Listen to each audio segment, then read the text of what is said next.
আমাক কুৱেশ্যনটো দি আছিলে if 4 to the power 9 whole to the power x plus 1 into 3 to the power minus 4 3/2 whole to the power minus 4 equal to 8/27 whole to the power 6 then find the value of x তেন্তে x ৰ মান আমি নিৰ্ণয় কৰিব লাগে এই ধৰণৰ কুৱেশ্যনবোৰ আমি কেনেকৈ কৰিম যে 4/9 whole to the power কিমান দিয়া আছে x plus 1 একেবাৰে easy into 3/2 whole to the power minus 4 equal to কিমান দিয়া আছে 8/27 whole to the power 6 দিয়া আছে হয়নে এই ধৰণৰ কুৱেশ্যন বা আমি কি কৰিম যে এই তলৰ যেটো ভূমি আছে ভূমি মানে এই সংখ্যাকিটা বা বেসটো এই সংখ্যাকিটা আমি একেই কৰিম গম পাইছানে এই যে সংখ্যাকিটা আমি একেই কৰিম একেই কেনেকৈ কৰিম চাবা যে মই এই সংখ্যাটোক 4/9 ক মই কেনেকৈ লিখিব পাৰিম বাৰু 4/9 ক মই এনেকৈ লিখিব পাৰিম নেকি 4 টোক মই 2 স্কয়াৰ হিচাপে লিখিব পাৰিম 9 ক কেনেকৈ লিখিব পাৰিম 3 স্কয়াৰ হিচাপে লিখিব পাৰিম চাগে হয়নে পাৰিম নে যদি পাৰিম তাৰ পিছত মই ইয়াত চালো যে দুইটাতে স্কয়াৰ আছে সেইকাৰণে মই কেনেকৈ লিখিব পাৰিম নেকি 2/3 হোল টু দি পাৱাৰ 2 বুলি কাৰণ মই স্কয়াৰটো একেবাৰে ওপৰলৈ লৈ আহিছো আৰু ব্ৰেকেট দিছো তাৰ মানে হোল টু দি পাৱাৰ 2 হয়নে তাৰ মানে এই স্কয়াৰটো 2 ৰ ওপৰতো আছে এই স্কয়াৰটো 3 ৰ ওপৰতো আছে তেতিয়া মই এই গোটেই সিস্টেমটো মই এনেকৈ লিখিব পাৰিম চাগে 2/3 হোল স্কয়াৰ আকৌ পাৱাৰ আৰু এটা আছে ইয়াত whole to the power x plus 1 বুজি পাইছো চাগে ইয়ালৈকে হয়নে তাৰ পিছত ইনটু এতিয়া ইয়াত কি আছে এতিয়া এই নাম্বাৰটো আমি ভাঙিব নোৱাৰো আকৌ চালো যে পাৱাৰত কি আছে মাইনাস এটা আছে যদি মাইনাস থাকে আমি ইয়ালে মন কৰিব লাগিব যে a টু দি পাৱাৰ যদি -n থাকে তেতিয়া আমি ইয়াক কেনেকৈ লিখিছিলো 1/a two the power n হিচাপে এনেকৈ লিখিছিলো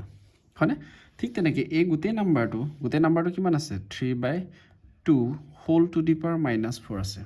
তেতিয়া a টুকে যদি মই গোটেইটো a ভ্যালু বুলি ভাবো তেতিয়া মই ইয়াক এনেকৈ লিখিব পাৰিম চাগে 1/a two the power n তাৰ মানে 3/2 হোল টু দি পাৱাৰ 4 এনেকৈ লিখিব পাৰিম চাগে গম পাইছনে এই ফৰ্মুলাটো আমি ইয়াত এপ্লাই কৰিছো হল ঠিক আছে তেতিয়া মই ইয়াক কেনেকৈ লিখিম 1/3/2 whole to the power 4 equal to এটা নেক্সট 8/27 ইয়াক মই কেনেকৈ লিখিব পাৰিম 8 ক মই 2 টু দি পাৱাৰ কিউব বুলি লিখিব পাৰিম চাগে হয়নে আৰু 27 ক আমি কেনেকৈ লিখিম 3 টু দি পাৱাৰ কিউব বুলি লিখিব পাৰিম চাগে পাৰিম নে যদি লিখিব পাৰিম ঠিক ইয়াতো আমি কি কৰিম এতিয়া এই যেহেতু পাৱাৰ কিটা আছে 2 to the power cube 3 to the power cube যি কিটা আছে এই কিটাকো মই এতিয়া কেনেকৈ লিখিম 2/3 whole to the power cube ঠিক আছে তোমালোকে বুজি পাইছো না 2 টু দি পাৱাৰ কিউব মানে কি 2 কেটা পূৰণ হৈছে 3টা পূৰণ হৈছে 3টাকে পূৰণ কৰিলে কিমান হয় 2 2 4 4 2 8 নেক্সট 3 কিউব মানে কিমান 3 কেটা পূৰণ হৈছে 3টা পূৰণ হৈছে 3 * 3 * 3 তে কিমান হ'বগে 3 3 9 3 9 27 বুজি পাইছো চাগে তেতিয়া আমি 8/27 ক কেনেকৈ লিখিব পাৰিম 2/3 whole to the power cube 2/3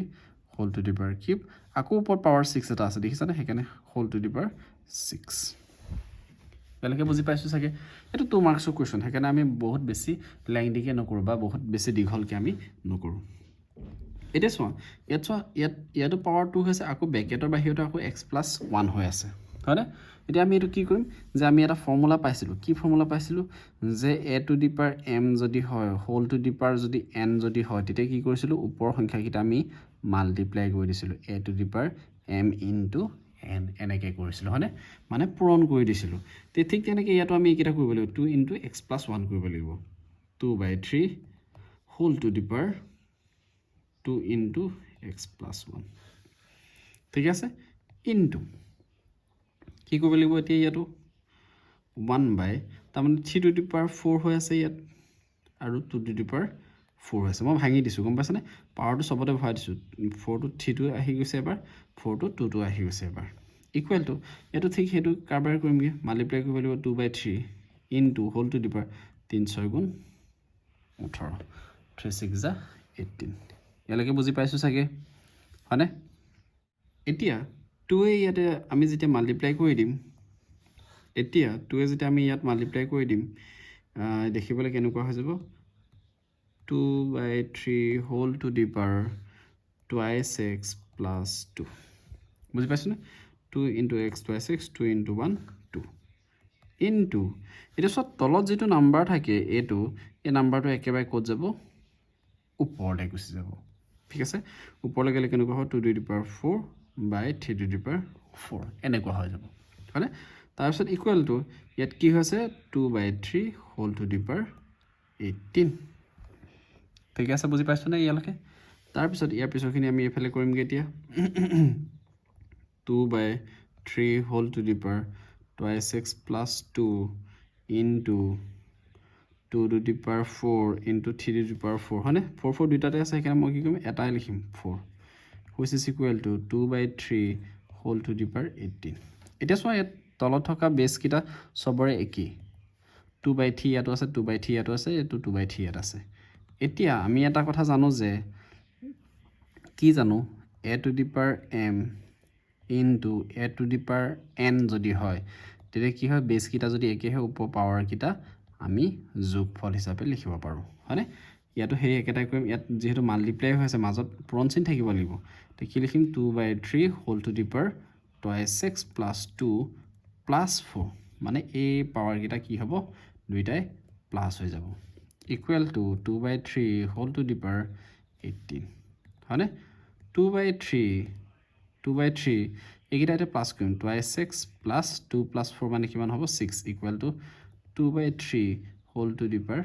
18 হল ঠিক আছে এতিয়া চালো যে ইকুৱেল চিনৰ এপাৰো 2/3 আছে ইকুৱেল চিনৰ হেপাৰো 2/3 আছে তাৰ মানে বেছ কিটা সেম বেছ কিটা যদি সেম হৈ যায় তেতিয়া আমি ওপৰ পাৱাৰ কিটা ইকুৱেল হিচাপে লিখিব পাৰিম 26 plus 6 equal to 18 plus 6 to হিফালে গুচি গ'লে কি হ'বগে মাইনাস হৈ যাব 18 পৰা যদি 6 যায় কিমান থাকিব 12 থাকিব